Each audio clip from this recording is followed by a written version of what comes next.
Hi friends, welcome back to Khushvi's kitchen. ಇವತ್ತು ನಾವು ತೊಂಡೆಕಾಯಿ ಪಲ್ಯ ಹೇಗೆ ಮಾಡೋದು ಅಂತ ನೋಡ್ಕೊಳ್ಳೋಣ ಬನ್ನಿ. ಮೊದಲಿಗೆ ಸ್ವಲ್ಪ ತೊಂಡೆಕಾಯಿನ ನಾನು ಇಟ್ಕೊಂಡಿದ್ದೀನಿ. ಈ ಥರ ಉದ್ದುದ ಹೆಚ್ಚಿಟ್ಕೊಂಡಿದ್ದೀನಿ. ನೀವು ಸಣ್ಣ ಸಣ್ಣದಾಗಿ ರೌಂಡಾಗಿ ಕೂಡ ಹೆಚ್ಚಿಟ್ಕೋಬೋದು. ಮತ್ತು ಸ್ವಲ್ಪ ಟೊಮೆಟೊ ಹೆಚ್ಚಿಟ್ಕೊಂಡಿದ್ದೀನಿ. ಆಮೇಲೆ ಸ್ವಲ್ಪ ಈರುಳ್ಳಿ, ಆಮೇಲೆ ಹಸಿಮೆಣಸಿನ್ಕಾಯಿ, ಆಮೇಲೆ ಸ್ವಲ್ಪ ಕೊತ್ತಂಬರಿ, ಆಮೇಲೆ ಕಾಯಿ. ನಂತರ ಒಂದು ಪ್ಯಾನ್ಗೆ ಸ್ವಲ್ಪ ಎಣ್ಣೆ ಹಾಕ್ಕೊಳ್ಳಿ. ಎಣ್ಣೆ ಸ್ವಲ್ಪ ಕಾದ್ಮೇಲೆ ಸಾಸಿವೆ ಹಾಕಿ, ನಂತರ ಸ್ವಲ್ಪ ಜೀರಿಗೆ ಹಾಕಿ, ಆಮೇಲೆ ಸ್ವಲ್ಪ ಕರಿಬೇವು, ಆಮೇಲೆ ಸ್ವಲ್ಪ ಹಸಿಮೆಣಸಿನ್ಕಾಯಿ ಹಾಕಿ ಲೈಟಾಗಿ ಫ್ರೈ ಮಾಡಿ. ಆಮೇಲೆ ಸ್ವಲ್ಪ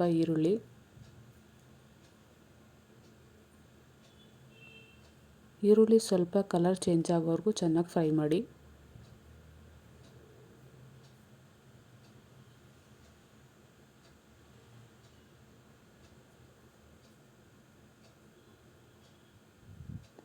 ನೋಡಿ, ಇವಾಗ ಸ್ವಲ್ಪ ಕಲರ್ ಚೇಂಜ್ ಆಗಿದೆ.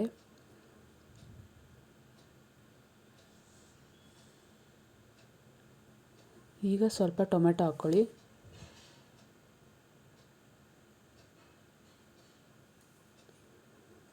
ಸ್ವಲ್ಪ ಫ್ರೈ ಮಾಡಿ.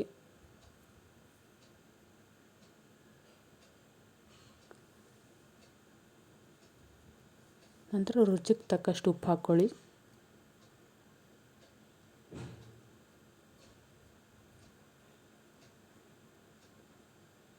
ನಂತರ ಹೆಚ್ಚಿಟ್ಕೊಂಡಿದ್ದಂಥ ತೊಂಡೆಕಾಯಿನ ಹಾಕ್ಕೊಳ್ಳಿ.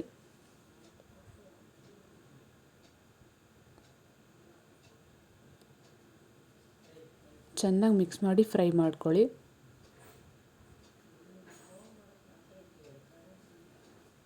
ತುಂಬ ಹೆಲ್ದಿಯಾದ ಪಲ್ಯ ಇದು, ತುಂಬ ಚೆನ್ನಾಗಿರುತ್ತೆ ತಿನ್ನೋಕ್ಕೆ. ಈಗ ಇದಕ್ಕೆ ಸ್ವಲ್ಪ ನೀರು ಹಾಕ್ಕೊಳ್ಳಿ. ತೊಂಡೆಕಾಯಿ ಬೇಯೋಕ್ಕೆ ಸ್ವಲ್ಪ ನೀರು ಬೇಕಾಗುತ್ತೆ.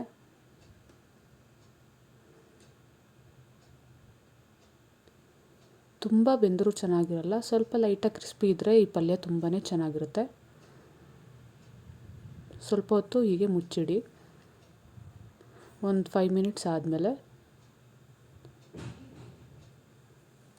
ನೋಡಿ, ತೊಂಡೆಕಾಯಿ ಪಲ್ಯ ಆಲ್ಮೋಸ್ಟ್ ರೆಡಿಯಾಗಿದೆ.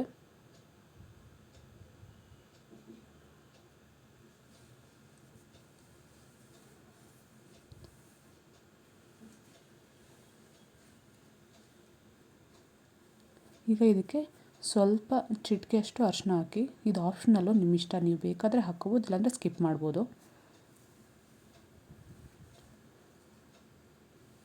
ಆಮೇಲೆ ಸ್ವಲ್ಪ ಗರಂ ಮಸಾಲ ಹಾಕ್ಕೊಳ್ಳಿ. ನೀವು ಮುಂಚೆ ಕೂಡ ಇದನ್ನ ಹಾಕ್ಬೋದು, ಅಥವಾ ಈ ಕೊನೆ ಕೂಡ ಈ ಥರ ಹಾಕ್ಕೊಂಡು ಆಮೇಲೆ ಮತ್ತೆ ಸ್ವಲ್ಪ ಹೊತ್ತು ಬೇಯಿಸ್ಬೋದು. ಆಮೇಲೆ ಸ್ವಲ್ಪ ಕಾಯಿ ಹಾಕ್ಕೊಳ್ಳಿ.